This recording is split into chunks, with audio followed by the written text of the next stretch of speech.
Good morning students. आज हम class 10th के एसएसटी के 6 सेक्शन के बारे में आज हम पढ़ेंगे। चैप्टर 2 हमने शुरू किया था, उसी का आज हम लोग कंटिन्यू कर रहे हैं। फेडरलिज्म के बारे में जो हम पढ़ रहे थे, फेडरल व्यवस्था कैसे भारत में काम करती है, उसी में आज हम लोग कंटिन्यू कर रहे हैं। पहले आज हम देख लेते हैं लैंग्वेज पॉलिसी। भारत में क्या भाषा के संबंध में क्या नीति अपनाई गई। भारत एक बहुत विशाल देश है, यहाँ विभिन्न तरह की भाषाएं लोग बोलते हैं। इसकी भारत में एक भाषा की संबंधित नीति बनाई गई। कोशिश हुई कि हिंदी को राष्ट्रभाषा का दर्जा दिया जाए, लेकिन जहाँ तहाँ इसका विरोध शुरू हो गया तो हिंदी देखा गया कि और ऑफिशियल भाषा के रूप बना दिया गया, क्योंकि भारत में 40% लोग ही हिंदी भाषा बोलते हैं और बहुत सारी भाषाएं और प्रदेशों में लोग बोलते हैं। तो हमारे संविधान में इस तरह देखा जाए तो इस तरह बहुत सारी भाषाओं को बचाने के लिए बहुत प्रयास कोशिश की गई।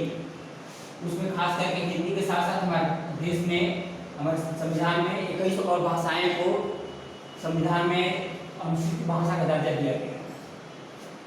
यानी कहने का मतलब है हिंदी भाषा के साथ साथ अन्य भाषाओं को भी, अगर एग्जाम कोई केंद्र स्तर पर कोई एग्जाम होता, परीक्षाएँ होती है, तो हिंदी भाषा के साथ साथ अन्य भाषाओं को भी परीक्षा देने का जो भी स्टूडेंट हैं एग्जाम में भाग लेते हैं उनको मौका रहता है कि अन्य भाषाओं को भी चुनाव कर सकते हैं।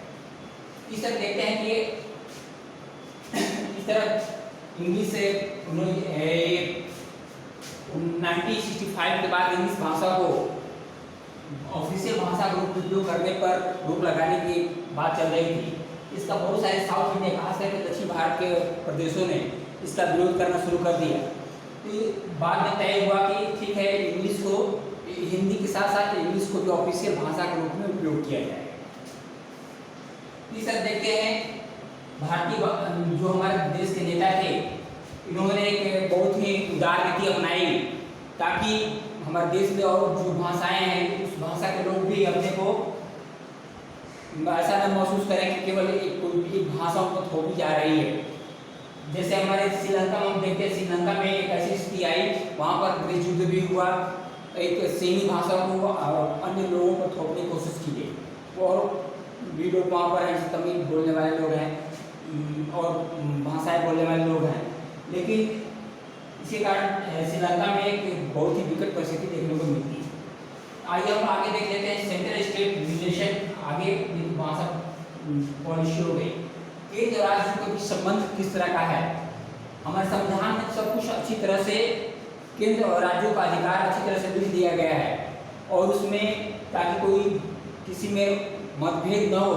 इसके बावजूद अब देखते हैं कि लंबे समय तक केंद्र सरकार में एक ही पार्टी की सरकार रही और अधिकतर प्रदेशों में उस पार्टी की सरकार रही।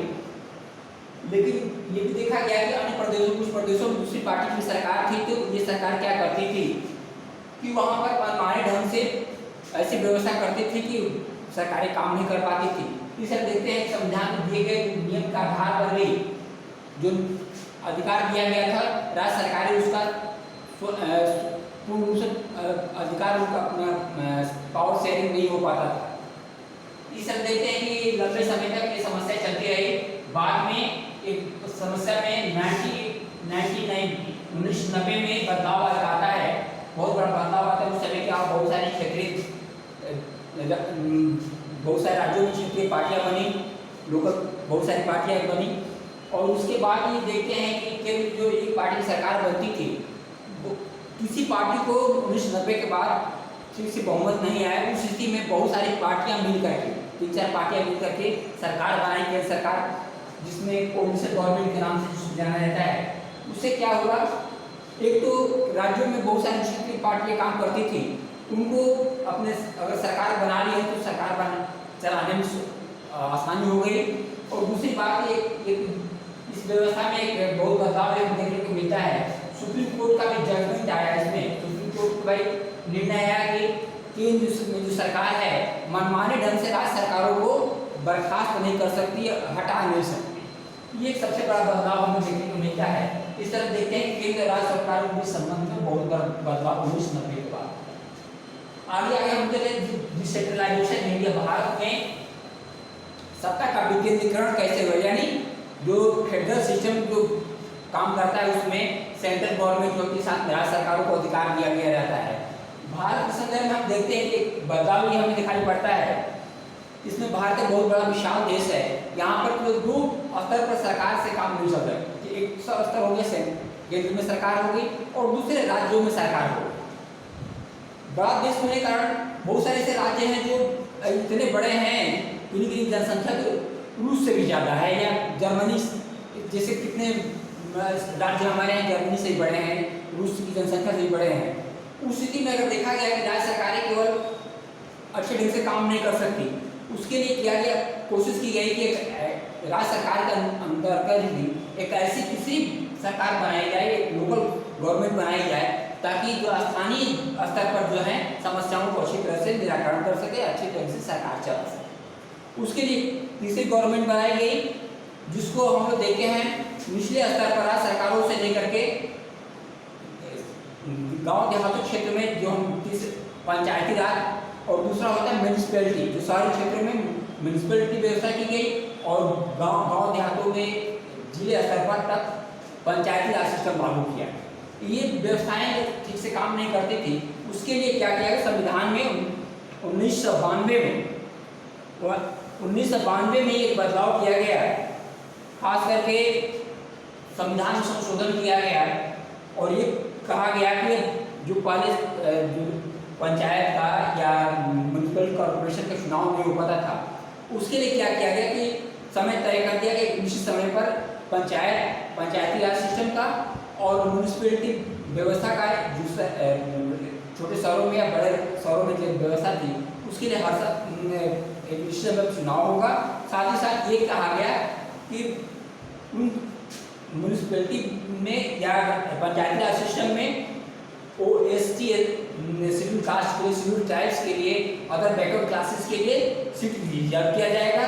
और यहाँ तक कोशिश की गई, ये प्रावधान किया गया पंचायती राज सिस्टम में और म्यूनिसिपल व्यवस्था में कि 1/3 सीट, 1/3 सीट जो है सभी स्तरों पर महिलाओं के लिए आरक्षित कर दी, रिजर्व कर दिया, ये किया गया।